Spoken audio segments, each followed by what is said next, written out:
17 के पहले इस प्रदेश में परिवार से ऊपर सोची नहीं थी, केवल अपने परिवार के बारे में सोचता था। और सिपाही परिवार के अलावा दूसरों के पास कोई सोच ही नहीं था। घूम फिर करके सब वही चाचा भतीजा और महाभारत के सभी रिश्ते उसमें आते थे। और एक ही परिवार के सारे लोग उसमें लाभ लेते थे, लूट लेते थे, डकैती डाल देते थे। उत्साह के उमंग को दंगों की भेंट चढ़ा देते थे, गुंडागर्दी की भेंट चढ़ा देते थे, अव्यवस्था फैलाते थे। किसी भी गरीब को योजना का लाभ नहीं मिल पाता था। नौजवानों की नौकरी में डकैती पड़ती थी। विकास के कार्यों के पैसे में छीना झपटी होती थी। गरीब को इसका लाभ नहीं मिल पाता था। परिणाम क्या होता था? प्रदेश पर्व और त्योहार भी नहीं मना पाता था। प्रदेश के अंदर गरीब तबाह होता था, नौजवान पलायन करता था। हर जिले में इनके द्वारा पाले गए गुंडे अराजकता फैलाते थे, माफियागिरी फैलाते थे। और उन माफिया के सामने, उन गुंडों के सामने, उन दंगाइयों के सामने इस समाजवादी पार्टी के नेता, इनके मंत्री और इनका मुख्यमंत्री नाक रगड़ करके उनको दंगों करने की छूट देती थी। डबल इंजन की सरकार आई और भारतीय जनता पार्टी की सरकार ने कहा कि नहीं, परिवारवाद से नहीं, पूरे प्रदेश को परिवार मान करके काम करना होगा। आज देख रहे होंगे कोई भेदभाव नहीं, किसी की जाति नहीं पूछी जाती, किसी का मत और मजहब नहीं पूछा जाता। प्रधानमंत्री जी का मंत्र था सबका साथ और सबका विकास। प्रधानमंत्री जी का मंत्र था सबका साथ और सबका विकास। योजना का लाभ सबको मिल रहा है, भेदभाव किसी के साथ नहीं, सुरक्षा सबको प्राप्त हो रही है। और सरकार की तो पहले से ही घोषणा है कि अगर बेटी की सुरक्षा के साथ खिलवाड़ किया तो तय मानिए कि अगले चौराहे पर यमराज टिकट काटने के लिए खड़ा होगा, छोड़ेगा नहीं। अगर किसी को यमराज से टिकट कटवाना हो तो किसी राह चलती हुई बेटी के साथ छेड़खानी करके दिखा ले। और यह केवल प्रदेश कर सकता, उत्तर प्रदेश सरकार कर सकती है। और ये हमारी वचनबद्धता भी है कि हर बेटी को सुरक्षा देंगे, हर राहगीर को सुरक्षा देंगे, हर व्यापारी को सुरक्षा देंगे, हर नौजवान के हाथ को काम देंगे,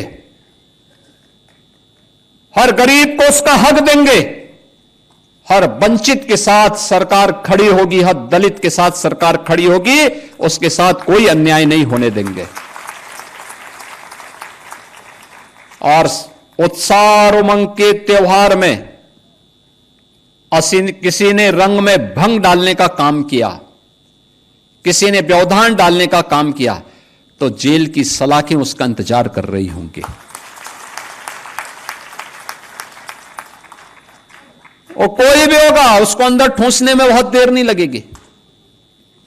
और इसीलिए बहनों वर्यों, पर्व और त्योहार शांतिपूर्ण तरीके से, उत्साहपूर्ण तरीके से, सौहार्दपूर्ण तरीके से, एक दूसरे को बधाई देते हुए हमें मनाने चाहिए। और मुझे प्रसन्नता है कि गत 8-8.5 वर्ष के अंदर जो भी पर्व और त्योहार उत्तर प्रदेश में आयोजित हुए, सारे के सारे समुदाय के, होली हो, दीपावली हो, विजयादशमी हो, जन्माष्टमी हो, रामनवमी हो, रक्षाबंधन हो, ईद हो, क्रिसमस हो, गुरु पर्व हो, सारे पर्व और त्योहार शांतिपूर्ण तरीके से, उत्साहपूर्ण तरीके से, उमंगपूर्ण तरीके से आयोजित होते हैं। हर एक व्यक्ति अपने अपने पर्व त्योहारों को मनाए, अपनी आस्था का सम्मान करे। ये पर्व और त्योहार सड़कों पर प्रदर्शन की वस्तु नहीं है।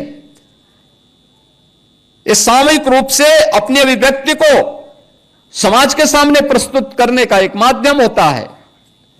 लोग एक दूसरे से गले मिलें, सामूहिक रूप से विकास की प्रक्रिया का हिस्सा बने, अपने परिवार की खुशी को अपने समाज के साथ, समाज की खुशी के साथ प्रदेश के साथ, प्रदेश की खुशी को देश के साथ आपस में शेयर करते हुए हम आगे बढ़े। ये अभिव्यक्ति को समाज के सामने प्रस्तुत करने का एक माध्यम होता है। लोग एक दूसरे से गले मिलें, सामूहिक रूप से विकास की प्रक्रिया का हिस्सा बने, अपने परिवार की खुशी को अपने समाज के साथ, समाज की खुशी के साथ प्रदेश के साथ, प्रदेश की खुशी को देश के साथ आपस में शेयर करते हुए हम आगे बढ़े। यही पर्व और त्योहार के पीछे का उद्देश्य होता है। अब वह भाव नहीं, अब ये वो सरकार नहीं है जो दंगाइयों के सामने घुटना टेकती हो। ये सरकार तो जो जिस भाषा में समझेगा उस भाषा में समझाना भी जानती है और अच्छी तरीके से जानती है।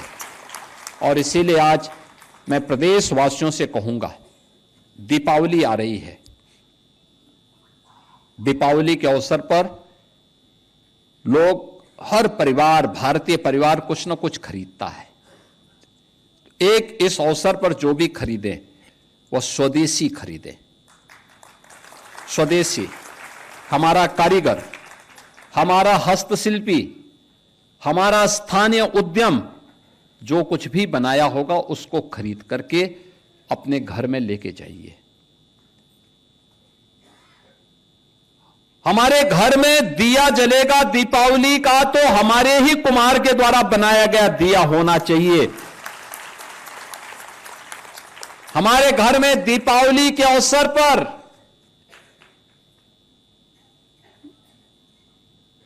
लक्ष्मी गणेश जी की जो मूर्ति बनेगी वह भी हमारे ही कारीगर के द्वारा बनाई जानी चाहिए, कहीं विदेश से नहीं आना चाहिए। वो हम किसी को उपहार भी दे रहे हैं, अपने हित मित्र को, शुभचिंतक को, नातेदार, रिश्तेदार को, वह भी स्वदेशी होना चाहिए, वह भी स्वदेशी होना चाहिए और स्वदेशी ही आपको गिफ्ट भी देना चाहिए किसी भी आयोजन के अवसर पर।